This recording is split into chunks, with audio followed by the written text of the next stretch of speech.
Halo Bray, kembali lagi di Gaptek.id dan tiba juga waktunya buat gua untuk membahas CPU terbaru dari Intel yang ada di depan gua ini, yaitu adalah Intel Core generasi ke-14 atau bisa juga disebut sebagai Raptor Lake Refresh. Generasi ke-14 ini memang disebut CPU refresh karena memang ya betul-betul refresh dari generasi sebelumnya, yaitu generasi 13 atau Raptor Lake. Kenapa disebut refresh? Karena memang dari serangkaian SKU-nya itu semuanya memang hanya sekedar di tweaking aja, efisiensinya ditingkatin sedikit, naik clock speed sedikit, perbedaannya rata-rata di situ. Tapi ada satu SKU yang sebenarnya punya perbedaan dari jumlah core, yaitu adalah Core i7 14700K, di mana CPU tersebut punya jumlah e-core yang sedikit lebih banyak daripada Intel Core i7 13700K. Tapi di video kali ini gua bukan pingin ngebahas i7 14700K, melainkan adalah Intel Core i9 14900K yang nanti juga akan gue bandingkan dengan Core i9 13900K. Perbedaan performanya itu seperti apa, serta gue bakalan bandingin dengan kompetitornya, yaitu adalah AMD Ryzen 9 7950X3D. Kabar-kabarnya juga untuk Intel Core i9 14900K ini nggak ada peningkatan harga ya, masih ada di $600 sesuai dengan harga launchingnya. Tapi seharusnya 13900K karena kemungkinan akan didiscontinue atau stoknya bakalan menurun, kemungkinan 13900K bakalan di price cut jadi sedikit lebih murah daripada si 14900K nantinya. Tapi nggak tahu deh, biasanya di Indonesia kadang kayak begituan suka nggak ngaruh. Dan untuk Core i7 14700K mungkin gue bakalan bahas di video berikutnya, dan kita fokus dulu nih untuk ngebahas Core i9 14900K. Terus kita bahas juga nih perbedaan spesifikasi yang di refresh itu apa aja dari Core i9 14900K ini. Yang pertama itu e-core meningkat 100 MHz pada level power yang sama ya. Jadi sekarang e-core-nya bisa up to 4,4 GHz. P-core mengalami peningkatan juga. Untuk clock speed-nya, turbo 1 core bisa mencapai 6 GHz sekarang, sementara turbo P-core-nya sendiri naik ke 5,7 GHz dari sebelumnya di 5,5 GHz. Tentunya peningkatan ini juga baru akan terasa semisal kalian pakai I/O water cooling. Seenggaknya I/O berukuran 360 mili dah. Itu pun masih sulit untuk dapetin 1 core di 6 GHz jika ambience-nya memang nggak dingin-dingin banget, atau kalian menggunakan casing, bukan menggunakan testbed seperti reviewer macam gue ini. TJ Max CPU ada di angka 100 derajat Celcius dengan TDP tercatat 125 Watt. Tapi anehnya CPU by default dikasih PL1 dan PL2 di angka yang sama, yaitu 253 Watt. Berbeda dari Core i9 13900K yang PL1-nya 125 Watt, sementara PL2-nya baru di 253 Watt. Mungkin ini biar si Core i9 14900K-nya tuh bener-bener jadi kelihatan kencang multicore-nya, atau bisa kelihatan sedikit lebih kencang daripada 13900K untuk kemampuan multicore-nya, karena itu bakalan berpengaruh banget tuh.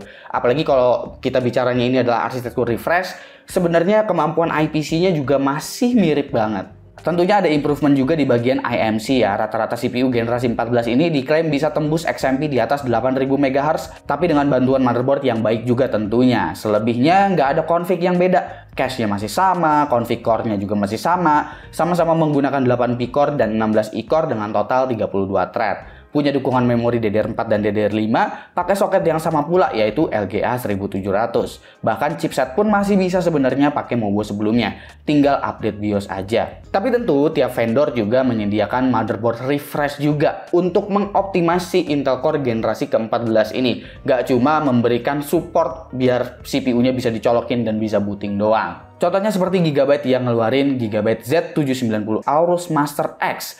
Apa yang berbeda dari motherboard baru ini? Pertama yaitu adalah CPU support pastinya ya. Di versi refresh ini bukan cuma support CPU generasi 14 aja, tapi disiapkan agar sangat optimal dengan memberikan beberapa perubahan desain. Seperti PCB, kali ini versi Master X udah menggunakan PCB 8 layer server grade ditambah dengan back drilling yang mampu mengenhance signal integrity. VRM design dibuat dengan tantalum polymer capacitor yang bisa meredus 30% voltage spike sehingga tegangan bisa lebih stabil. Total power phase untuk seri Master X ialah 21 plus 1 plus 2 dengan digital direct VRM. Motherboard high-end seperti Z790 yang baru ini umumnya akan hadir juga dengan Wi-Fi 7 dan LAN 10 gigabit, disertai dengan antena ultra high gain alias signalnya berjalan secara omnidireksional. Rear I/O tersedia USB Type-C 20 Gbps alias support USB 4, dan satu lagi masih 10 Gbps. Tersedia Q-Flash dan Clear CMOS, audionya ISS Saber Hi-Fi 9118 dan ALC 1220. Untuk gimmick yang paling terhighlight di seri Master X ini ialah Easy Latch-nya,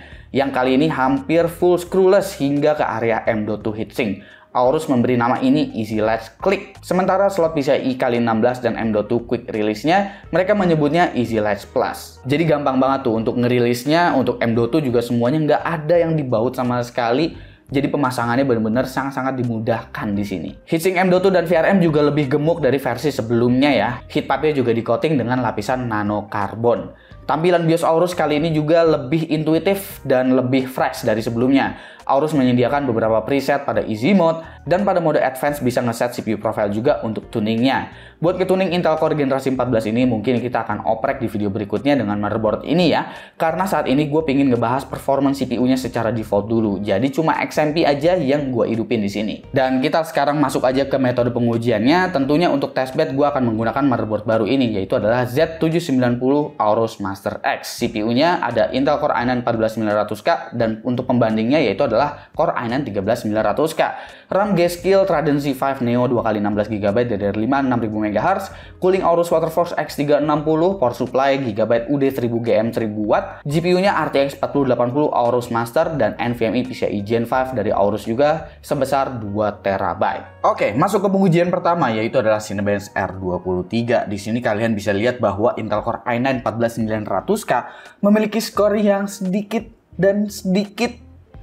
banget lebih tinggi daripada Core i9 13900K, baik itu multicore-nya ataupun single core-nya. Selisihnya hanya sekitar 10 poin aja untuk single core-nya, dan bahkan untuk multicore-nya selisihnya juga belum sampai 1000 poin, jadi tipis banget. Tentu ini udah lebih kencang dari Ryzen 9 7950X 3D ataupun Ryzen 9 7950X, dan masih bisa lebih kencang lagi kalau mau ditweak sebenarnya bisa mencapai 40.000. Tapi ya tetap, perbandingannya dengan Core i9 13900K memang setipis itu. CPU temperatur saat menjalankan Cinebench R23 looping selama kurang lebih 20 menit, Core i9 14900K itu ada di angka 97 derajat Celcius menggunakan cooling Aorus Waterforce X360. Di sini gue belum hit ke TJ Max 100 derajat Celciusnya, yang berarti memang untuk multicore ataupun untuk kemampuan all-core-nya itu masih sangat-sangat oke lah. Tapi kalau kita bicaranya idle temperatur, di sini memang idle temperaturnya sedikit lebih tinggi,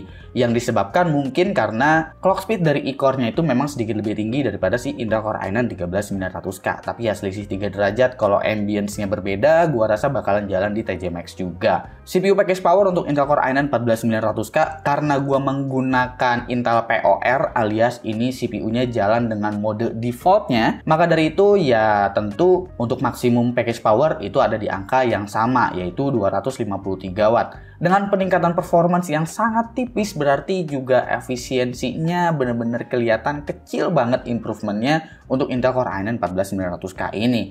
Tapi itu pun harus dibayar dengan package power idle yang kali ini sedikit lebih tinggi daripada 13900K, karena ya tadi e-core-nya juga mengalami peningkatan clock speed. Jadi sekarang ada di angka 26 watt, sementara Core i9 13900K idle-nya ada di angka 12 watt. Kalau kita bandingin kemampuan encoding melalui handbrake, di sini data yang gue masukin adalah rata-rata FPS, jadi semakin tinggi itu semakin baik. Ada improvement untuk Core i9 14900K, di sini selisihnya itu kurang lebih sekitar 15 FPS.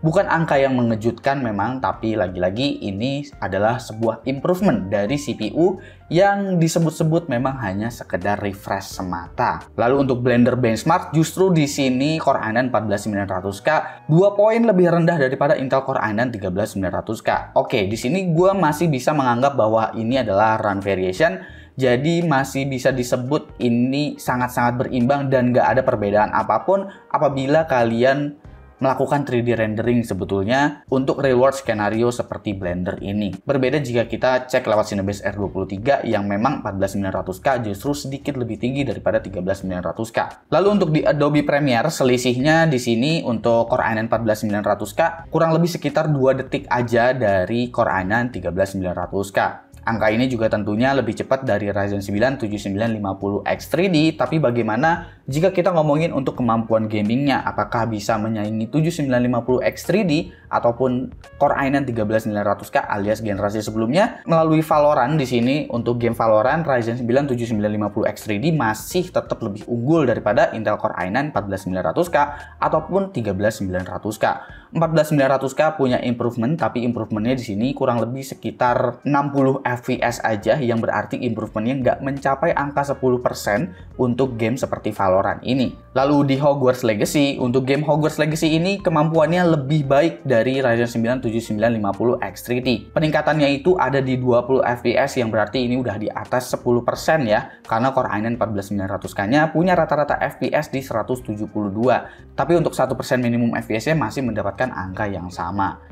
Game selanjutnya adalah Far Cry 6. Untuk Far Cry 6 ini selisih FPS-nya itu memang tetap lebih kencang dari 7950 X3D dan lebih kencang dari 13900K. Tapi selisihnya itu juga kurang lebih sekitar 20 FPS aja yang sebenarnya nggak segitunya terasa. Terlebih lagi CPU seperti 14900K ini biasanya ditandem dengan GPU yang high-end dan nggak akan mainin di resolusi 1080p juga. Lalu selanjutnya adalah Shadow of the Tomb Raider. Untuk game seperti Shadow of the Tomb Raider ini, peningkatan dari 13900K hampir nggak kerasa sama sekali, cuma 1 FPS aja, jadi anggap aja ini masih nggak ada perbedaan dan masih belum ngelewatin performance dari Ryzen 9 7950 X3D. Selanjutnya adalah Horizon Zero Dawn. Untuk Horizon Zero Dawn ini, kemampuan dari masing-masing prosesor sangat-sangat berimbang dan masih nggak ada improvement apapun ya tentunya dari Core i9 13900K untuk kemampuan gamingnya. Selanjutnya yaitu adalah Deathloop. Untuk game seperti Deathloop ini ada peningkatan tapi hanya 3 FPS aja dari 207. Peningkatan yang sangat-sangat tipis banget dari Core i9 13900K ataupun Ryzen 9 7950 X3D. Dan terakhir yaitu adalah Cyberpunk 2077. Untuk Core i9 13900K di sini rata-rata FPS yang gue dapetin di 167. Sementara untuk Core i9 14900K memang ada improvement dan kali ini cukup berimbang dengan Ryzen 9 7950 X3D, sama-sama mendapatkan rata-rata FPS di 175, akan tetapi 1% minimumnya masih lebih baik di 7950 X3D. Kemampuan gaming tadi juga harus dibayar dengan CPU package power yang ternyata lebih tinggi daripada Core i9 13900K apabila kalian pakai CPU ini untuk bermain game. Intel Core i9 14900K harus mengkonsumsi daya sebesar 172 Watt apabila kalian bermain game. Memang kalau kita cek untuk 3D rendering tadi memang konsumsi dayanya bakalan sama karena memang mentoknya di 253 Watt. Tapi ketika bermain game, ini justru lebih boros daripada 13900K dengan kemampuan yang kurang lebih mirip-mirip. Oke, kita masuk ke bagian kesimpulan untuk Intel Core i9 14900K. Kalau menurut gue sendiri, Intel Core i9 14900K ini hadir dengan kemampuan yang sangat tipis performancenya ya dari Core i9 13900K. Memang nggak ada yang bisa diharapkan banyak karena mau bagaimanapun, Intel memang menyebut ini Raptor-like refresh. Jadi seakan seperti Core i9 13900KS yang benefitnya akan terasa untuk skenario spesifik, serta komponen pendukung yang ekstra bagus agar hasil performance yang dikeluarkan benar-benar optimal. Ini bukan CPU yang super efisien seperti Ryzen 7000 series dengan Zen 4-nya, tapi nggak menutup fakta bahwa ini termasuk yang terkencang saat ini. Jika Core i9 13900K mengalami penurunan harga ya ke depan nanti, tentu gue mungkin akan lebih merekomendasikan 13900K. Terkecuali stoknya udah nggak tersedia, tentu ya opsinya atau pilihannya hanya tersedia si 14900K ini kalau mau CPU yang benar-benar kenceng. Jadi Core i9 14900K ini hanyalah opsi jika 13900K udah nggak tersedia di pasaran atau harga dari Core i9 14900K sama persis seperti 13900K di pasaran. Jadi kurang lebih segitu pendapat gua untuk Core i9 13900K. Kira-kira menurut kalian gimana? Komen dong di bawah dan kasih pendapat kalian masing-masing. Jangan lupa subscribe, Gosuki, dan seperti biasa, sampai jumpa di lain kesempatan.